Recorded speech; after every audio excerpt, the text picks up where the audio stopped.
"Grandma, why don't you come see us anymore?" my granddaughter asked during a secretly made phone call. "Your mother says I'm not allowed," I answered honestly. What I didn't know then was that this innocent question would start a chain of events revealing the dark truth my daughter-in-law had been hiding from all of us. Before we start, don't forget to like this video, comment where you're watching from, and hit that subscribe button so you never miss a story like this. Have you experienced something like this? Please let me know in the comments. My name is Barbara Thompson. I'm 68 years old, from Portland, and this is the story of how I uncovered my daughter-in-law's dangerous secret and fought to protect my grandchildren when she tried to cut me out of their lives. It started on a perfectly ordinary Tuesday. I'd been babysitting my grandchildren, Lily, 9, and Noah, 7, 3 times a week for the past 6 years, while my son Michael and his wife Vanessa worked. I'd pick them up from school, help with homework, make dinner, and create the kind of memories I treasured from my own grandmother. Hide and seek between folding laundry, secret cookie recipes, bedtime stories that went on just a little too long.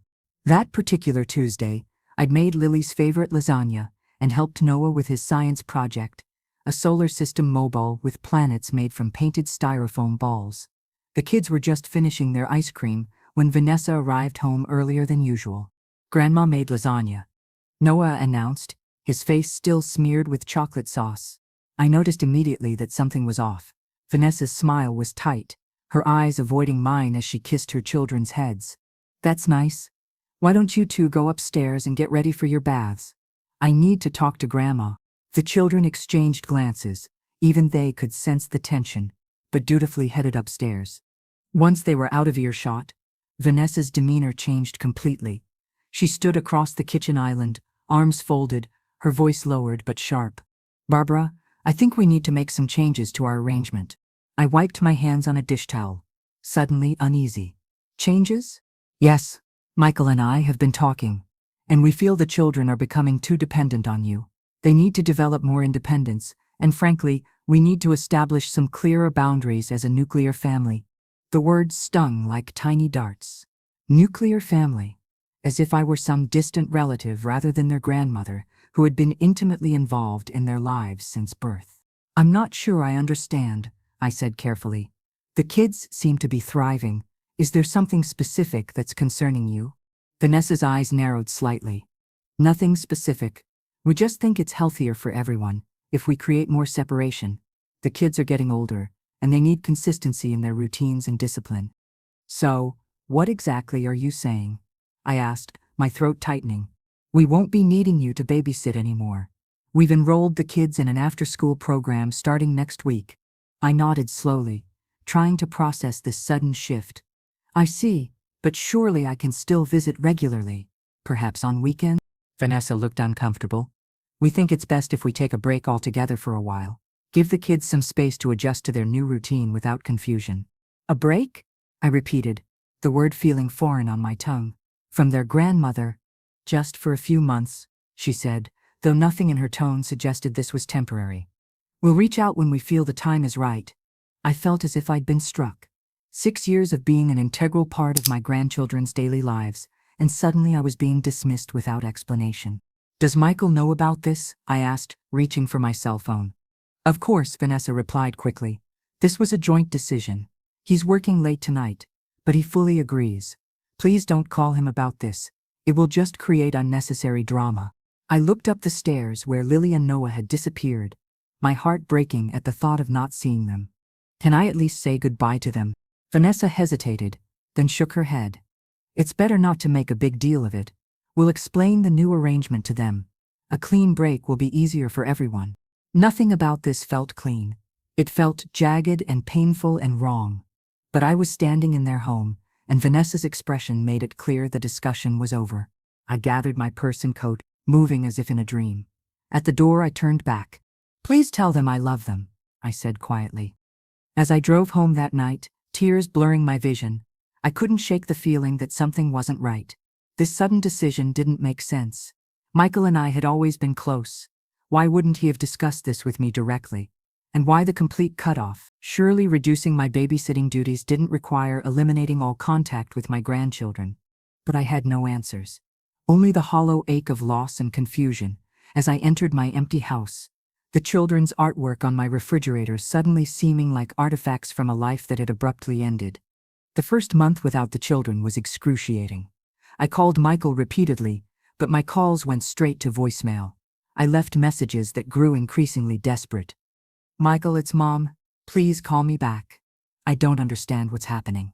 Michael, I respect your and Vanessa's parenting decisions, but please let me at least talk to the children. They must be confused. Michael, it's been 3 weeks. Please just tell me what I did wrong. None were returned. I sent cards to the children. Nothing emotionally manipulative. Just grandmotherly notes saying I missed them and was thinking of them.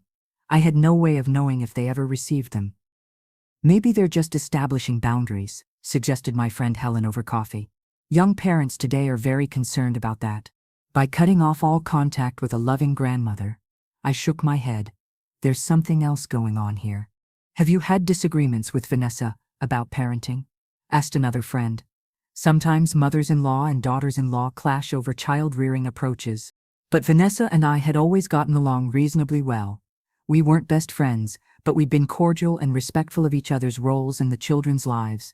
There had been no major disagreements, no incident that could explain this sudden banishment. As weeks turned into months, I began to wonder if I would ever see my grandchildren again. I researched grandparents' rights but discovered they were limited in our state, unless there was evidence of harm to the children, and despite my pain and confusion, I couldn't claim the children were being harmed by my absence. I took up new hobbies to fill the void, joined a book club, volunteered at the local food bank, started taking watercolor classes, but nothing could fill the Lily and Noah-shaped hole in my heart. The days when I would normally have been picking them up from school were the hardest. I found myself checking the clock at 3:15, wondering what they were doing if they missed me as much as I missed them. Grandma? A small, hesitant voice came through the speaker. It's Lily. I'm using my friend Emma's mom's phone, she whispered. Mom doesn't know. She took you out of our phones. I've missed you so much, I said, trying to keep my voice steady. How are you and Noah? We miss you too. Noah cries sometimes at night. Mom says we can't see you because you're too busy, but that's not true, is it? No, sweetheart. That's not true. I would never be too busy for you and Noah. Grandma, why don't you come see us anymore? She asked, her voice small and confused. I paused, torn between protecting her from adult complications and being honest. Your mother says I'm not allowed, I answered finally, choosing truth. But why? Lily pressed. I don't know, sweetheart. Sometimes grown-ups have complicated feelings about things. But I want you to know that I love you and Noah very much, and I think about you every single day. I could hear someone calling Lily's name in the background. I have to go, she said hurriedly. Emma's mom is taking us to get ice cream. I love you, Grandma. I love you too, my darling. So very much. The call ended, and I sat holding the phone for a long time afterward, tears streaming down my face. But alongside the pain was a renewed determination. My grandchildren hadn't forgotten me. They missed me, and they were being lied to about why I was absent from their lives. Something was very wrong in my son's household, and I was going to find out what it was. The day after Lily's call, I received an unexpected visitor. Emma's mother, Catherine, appeared on my doorstep, looking nervous.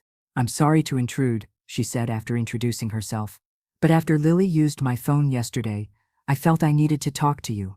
I invited her in, heart racing with both hope and apprehension. I've known Michael and Vanessa for years through the kids' school, Catherine explained as we sat in my living room. Lily and my Emma have been best friends since kindergarten. Thank you for letting Lily use your phone, I said. It meant the world to hear her voice. Catherine nodded, her expression troubled. That's partly why I'm here. Lily was so emotional afterward. She couldn't understand why she's not allowed to see her grandmother. And frankly, neither can I. Their mother says they need to establish boundaries, I explained. The explanation sounding hollow even to my own ears. I felt a jolt of surprise. Vanessa's mother? Judith? Yes. She seems to be there all the time now, picking the kids up from school, at their weekend activities. I just assumed you were unavailable for some reason. This new information puzzled me further. If the issue was truly about establishing boundaries or the children being too dependent on a grandparent, why was Vanessa's mother still heavily involved? There's something else, Catherine said, lowering her voice though we were alone. The kids seem different lately. especially Noah. He's withdrawn at school, according to Emma, and Lily mentioned something concerning when she was at our house for a sleepover last weekend. I leaned forward. What did she say? She said they're not allowed to talk about certain things that happen at home, that it's family business. When Emma asked what kinds of things, Lily clammed up completely. A cold feeling settled in my stomach. Children being told to keep family secrets was a red flag. Have you noticed anything else unusual? I asked.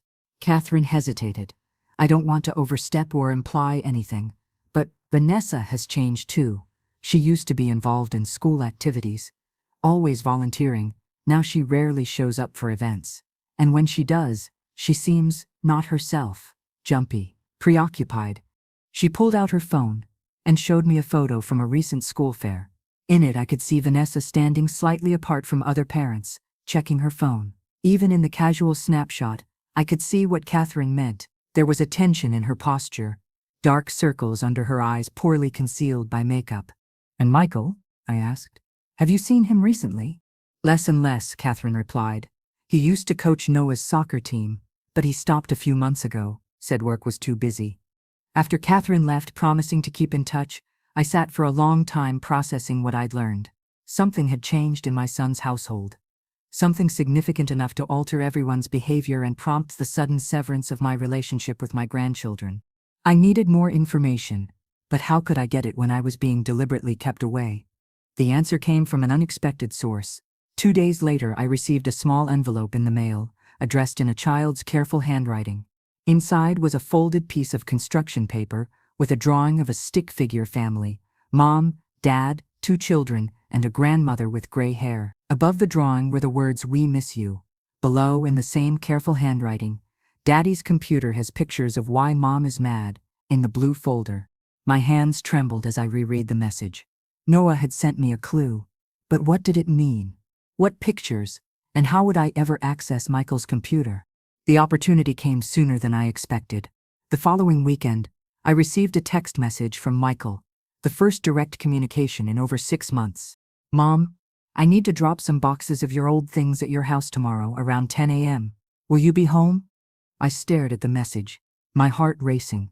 "Yes," I replied simply. Whatever was happening, I was about to get my first face-to-face encounter with my son since being cut off from my grandchildren, and I intended to make the most of it. Michael had always been fit, well-groomed, confident, the successful marketing executive who'd worked his way up from entry-level to director in just 8 years. The man who stood before me looked like a shadow of that person. He'd lost weight, his clothes hanging loosely on his frame. His usually clean-shaven face sported several days' worth of stubble, and there were deep shadows beneath his eyes. "Michael," I said, my planned interrogation forgotten in the face of his obvious distress. "What's happening to you?" He avoided my gaze, focusing on unloading boxes. "Just busy at work, Mom. The usual." I followed him from the car to my front porch. "This isn't the usual. You look exhausted. And why have I been cut off from the children? What's really going on?" "It's complicated," he muttered, setting down a box with more force than necessary. "Vanessa thinks it's better this way." He straightened, running a hand through his unkempt hair. "Can we not do this right now?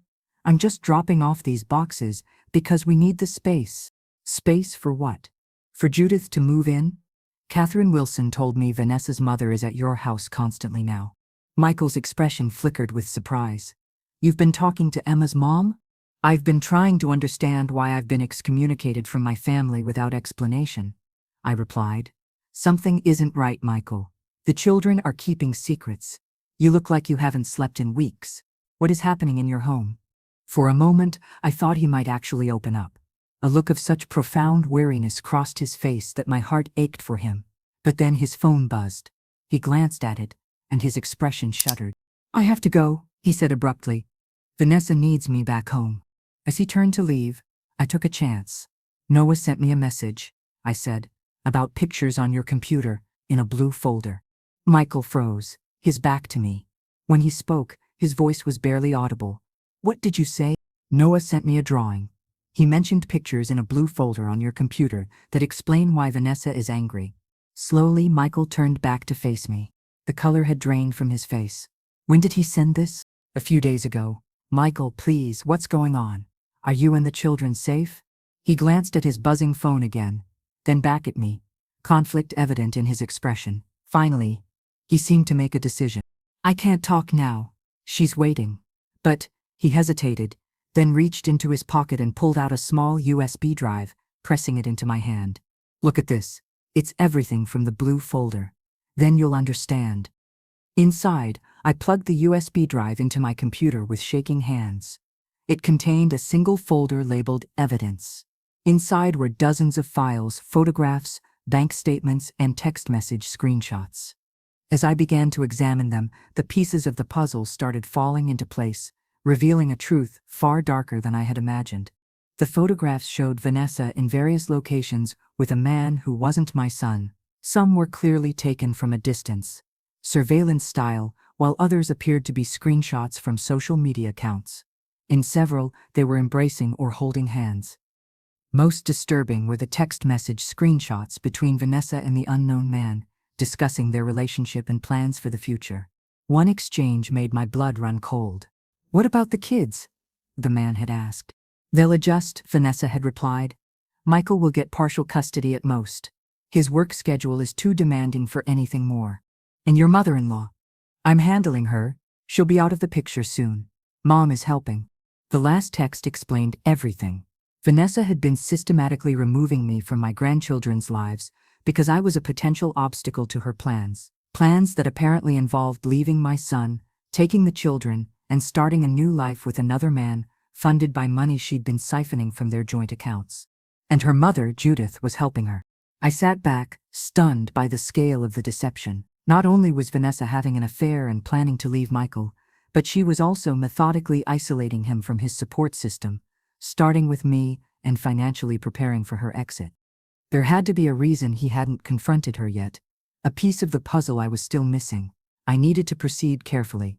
This wasn't just about my relationship with my grandchildren anymore. It was about protecting my son and grandchildren from a potentially volatile situation. I picked up my phone and called the one person who might be able to help me understand the legal implications of what I'd discovered. My brother-in-law Richard, a retired family court judge. Richard arrived at my house within an hour of my call, his expression grave as I explained the situation and showed him the contents of the USB drive. This is a complex situation, Barbara, he said, removing his reading glasses.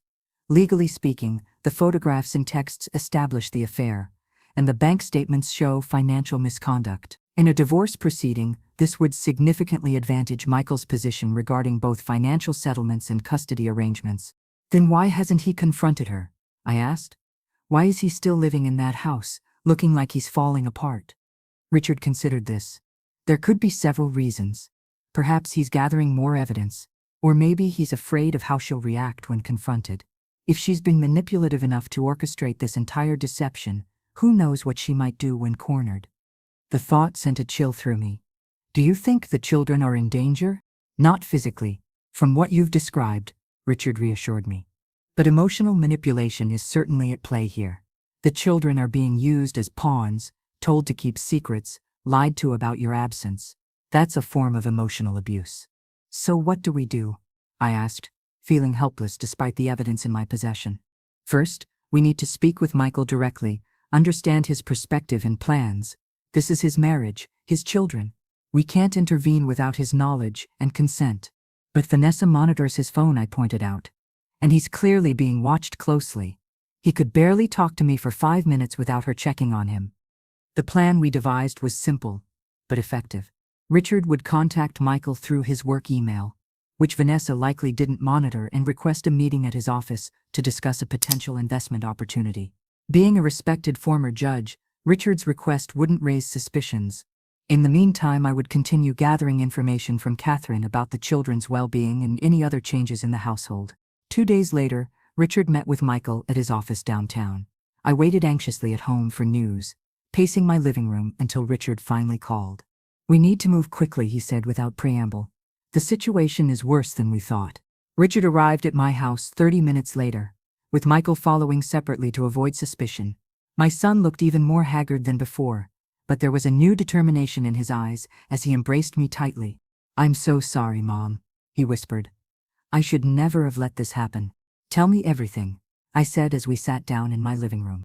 Michael took a deep breath. I discovered Vanessa's affair about 8 months ago. At first, I confronted her, and she swore it was over.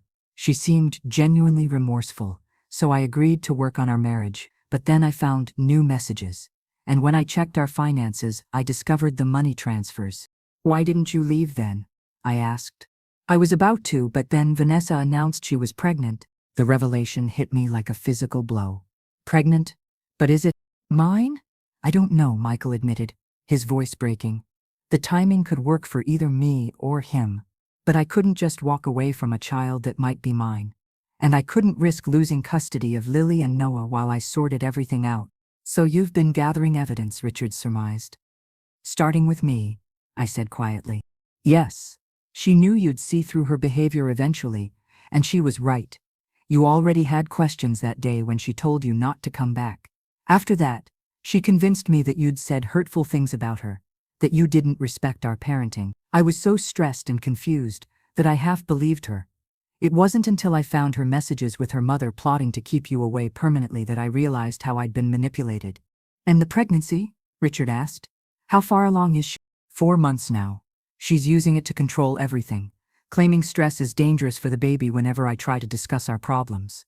Her mother has practically moved in to help, but really she's just making sure I don't have any private conversations with the kids. That explains why Judith is suddenly so present, I murmured. Richard leaned forward. That's parental kidnapping. We need to act immediately. What can we do? I asked.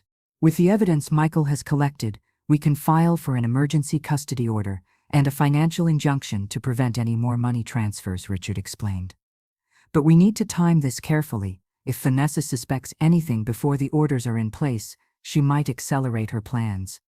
Michael looked at me, his expression pained. I need your help, Mom. When everything breaks open, the kids will need stability, someone they trust, and I'll need support navigating all this. I reached for his hand. I'm here. I've always been here. For the first time in months, I saw a glimmer of hope in my son's eyes. We had a plan now, a way to protect my grandchildren from the chaos that was coming, and to help my son reclaim his life from the web of deceit that had entangled him. What we didn't know was that Vanessa was already one step ahead of us. The next morning I received a panicked call from Michael. She knows, he said, his voice tight with anxiety. Vanessa knows we met yesterday. How? I asked, immediately alert. Someone from my office saw me with Richard and mentioned it when they called the house about a work matter. Vanessa put it together immediately. She was waiting when I got home, demanding to know why I was meeting with a retired judge. What did you tell her? I tried to stick to our story about investment advice, but she didn't believe me. She went through my computer while I was sleeping and found copies of some of the evidence. My heart sank. What happened? She was gone when I woke up this morning, along with the kids. She left a note, saying they're staying with her mother for a few days until I come to my senses. I'm afraid she's accelerating her plans, Mom. We need to act now. The judge, a former colleague of Richard's, reviewed the evidence and granted all 3 petitions by mid-afternoon. Now we just needed to find Vanessa and the children before she realized what was happening. Michael had already checked Judith's house. No one was there. Calls to Vanessa's phone went straight to voicemail. We were growing increasingly concerned when Catherine called me. Lily just texted Emma, she said without preamble. They're at the airport. My blood ran cold. Which airport? Portland International. Lily said her mom is acting weird and they're going on a surprise trip to visit family in Canada. Call security, Richard instructed when I relayed this information. Tell them there's a court order preventing those children from leaving the state. We'll meet Michael there. The next hour was a blur of frantic activity. Racing to the airport, coordinating with security personnel, showing court documents to increasingly concerned officials. By the time we arrived at the terminal, airport security had already located Vanessa and the children at the gate, their boarding nearly complete. I'll never forget the scene as we approached, Vanessa arguing vehemently with security officers, Lily and Noah sitting on nearby chairs, looking confused and frightened, Judith standing protectively beside her daughter with a hand on her visibly pregnant belly. When the children spotted me, their reactions broke my heart. Noah leapt up with a cry of "Grandma" and ran to me, wrapping his arms around my waist. Lily followed more cautiously, her young face creased with worry. What's happening? She whispered as I embraced them both. Mom says we're going to Canada for a while, but we didn't pack anything and Dad doesn't know we're going. Everything's going to be okay, I assured her, though my own heart was racing. Your dad is here now, and we're going to sort this out. Michael had arrived just behind us and was now approaching Vanessa, court documents in hand. The security officers stepped back slightly but remained present. You had no right, Vanessa hissed when she saw the papers. No right to go behind my back like this. And you had no right to empty our bank accounts and plan to kidnap our children, Michael replied, his voice steady, despite his obvious emotion. It's over, Vanessa. We're going home, the children and I. You can come too, or you can stay with your mother, but the kids are coming with me. This is absurd, Judith interjected. She's pregnant. You can't separate her from her children in her condition. The court disagrees, Richard said, stepping forward. Based on the evidence of financial misconduct and attempted parental kidnapping, the judge has granted temporary custody to Michael pending a full hearing. Vanessa's face contorted with fury. Evidence? What evidence? The color drained from Vanessa's face. She glanced at the children, who were watching with wide, confused eyes, then back at Michael. We need to discuss this privately, she said, her voice suddenly lower. Not in front of everyone. Vanessa looked at the security officers, at Richard with his court documents, at me holding her children's hands. Calculation flickered in her eyes as she realized she was cornered.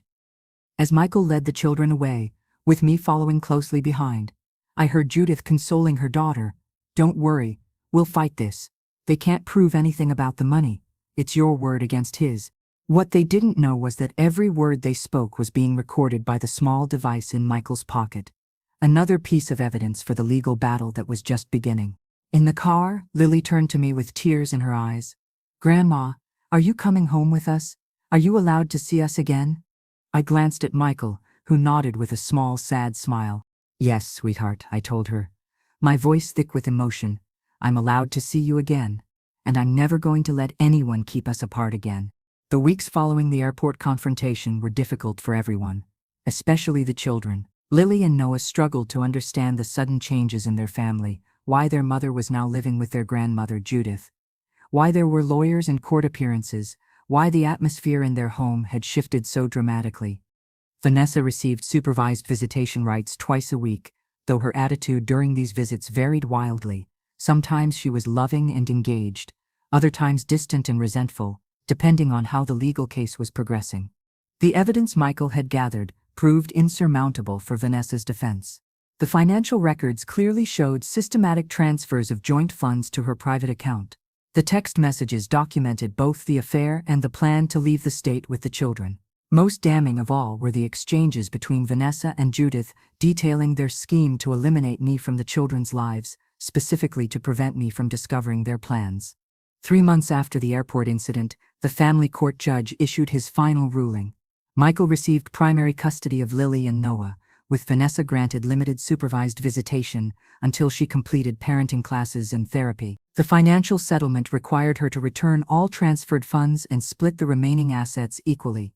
The judge made special note of the attempted parental kidnapping, warning that any future attempts would result in criminal charges.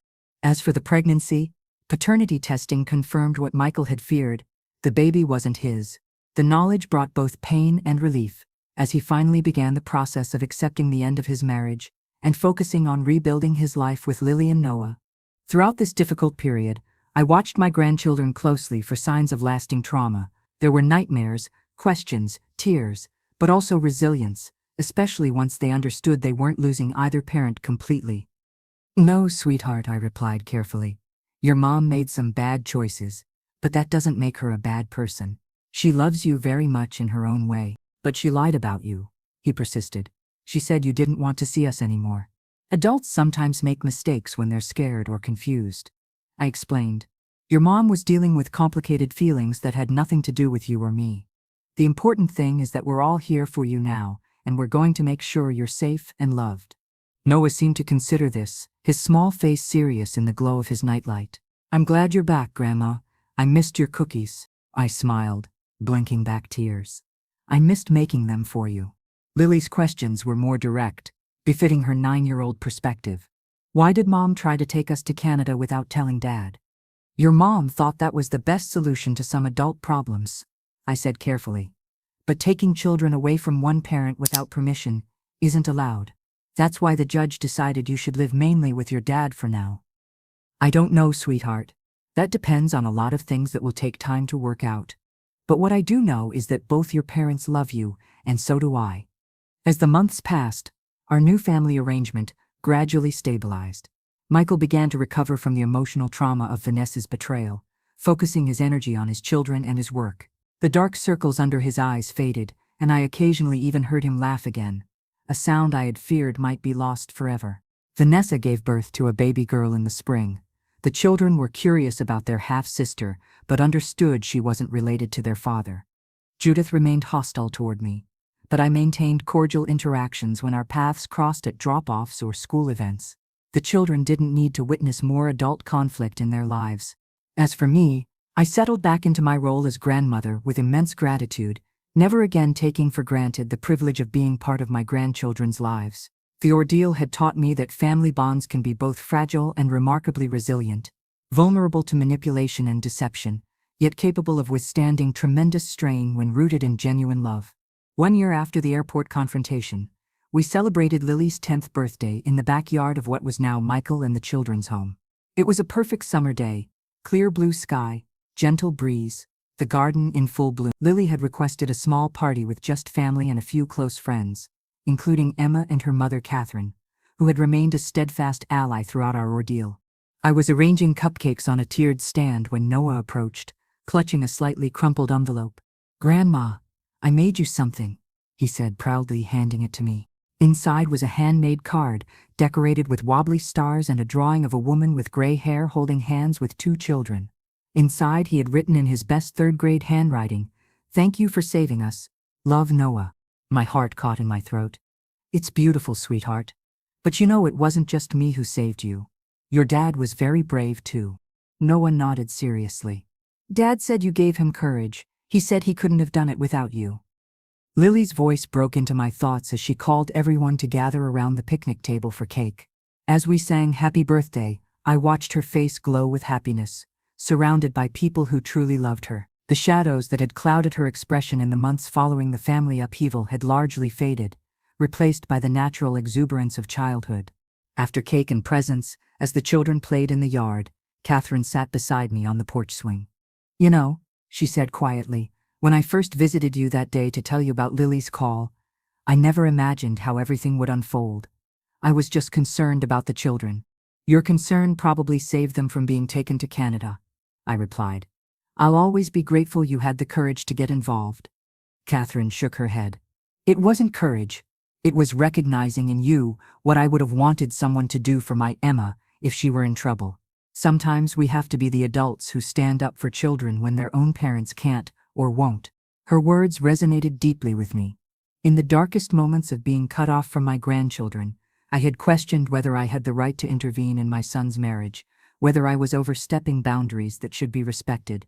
Now I understood that when children's welfare is at stake, the only boundary that matters is protecting them from harm, even if that harm comes from their own parent. Later that evening, after the party guests had left and the children were in bed, Michael and I sat on the back porch with glasses of iced tea, enjoying the summer twilight. "Do you ever wonder what would have happened if Lily hadn't made that secret call to you?" he asked. "I considered this. I think I would have found a way to reach you eventually. I knew something was wrong. I just didn't know how wrong." Michael nodded. "I was so lost, Mom. Vanessa had me convinced that you were interfering, that you didn't respect our parenting, that cutting you off was necessary for our marriage. I couldn't see how she was isolating me from everyone who might have helped me see the truth." "That's how manipulation works," I said gently. "It's not a reflection on you that you didn't recognize it immediately. You loved her. You trusted her." "I keep thinking about the children," he admitted. "If you hadn't intervened, if we hadn't stopped her at the airport, they would be living in Canada now, cut off from me, believing whatever story Vanessa chose to tell them about why their father wasn't in their lives anymore." The thought sent a chill through me, despite the warm evening. But that didn't happen. "They're here, they're safe, and they know they're loved. Because of you," Michael said, reaching over to squeeze my hand. "Because you refused to give up on us, even when I gave up on you." Tears pricked my eyes. "I'm your mother. That's what we do. We hold on, even when our children push us away, sometimes especially then. We sat in comfortable silence for a while, listening to the evening sounds, distant traffic, neighbors' voices, the occasional bird still singing as daylight faded. Vanessa asked me something strange during the last visitation, Michael said eventually. She wanted to know if I would consider allowing her mother to see the children outside of her supervised visits. I raised my eyebrows in surprise. Judith, after everything she did to help Vanessa deceive you? That's what I said, but Vanessa claimed Judith has had some kind of awakening since the baby was born. Apparently she's in therapy too, coming to terms with how she enabled Vanessa's behavior over the years. I considered this. Do you believe her? Michael shrugged. I don't know. But it got me thinking about forgiveness and second chances. He glanced at me. Not reconciliation, that ship has sailed. But finding a way to co-parent that doesn't poison the children against either side of their family. His maturity and compassion impressed me, especially given all he had endured. What are you thinking? I'm considering allowing supervised visits with Judith, maybe once a month to start, with proper boundaries and monitoring. The children do ask about her occasionally. I nodded slowly. If you think it's in their best interest, I support you. Just be careful. I will be, he assured me. Trust is earned, not given freely after betrayal. But I don't want Lily and Noah to grow up in an atmosphere of permanent hostility. That creates its own kind of damage. As dusk deepened into night, we continued talking about the children, about Michael's tentative interest in dating again someday, about my volunteer work at the library's reading program for underprivileged children. Normal family conversations that I had once taken for granted, but now treasured as the precious gifts they were. Before heading home, I peeked in on my sleeping grandchildren. Noah was sprawled across his bed, one arm flung over his head, his favorite stuffed dinosaur clutched in the other. Lily slept more neatly, her long hair braided for the night, her new book about women scientists still open beside her pillow. Looking at them, I felt a profound sense of gratitude, mixed with responsibility. The crisis that had nearly torn our family apart was behind us, but its lessons would remain, that love sometimes requires courage, that silence in the face of wrongdoing can enable harm, that children need adults willing to stand firm against deception and manipulation, even when doing so is difficult or messy. Most importantly, I had learned that being a grandmother isn't just about cookies and bedtime stories, though those are precious parts of the role. It's also about being a guardian, an advocate, a source of stability when the world turns upside down. It's about loving fiercely enough to fight for your family when necessary, and wisely enough to know when that fight is needed. As I softly closed Lily's door, I remembered her secret phone call that had started this journey, her innocent question that had revealed so much. Grandma, why don't you come see us anymore? The answer had uncovered a web of deception none of us could have imagined, but it had also led us here to healing, to truth, to a family rebuilt on stronger foundations than before. Not all family secrets should remain secret. Sometimes the most loving thing we can do is bring them into the light, no matter how painful the process may be, because children deserve adults who will protect them, even from the people who should love them most.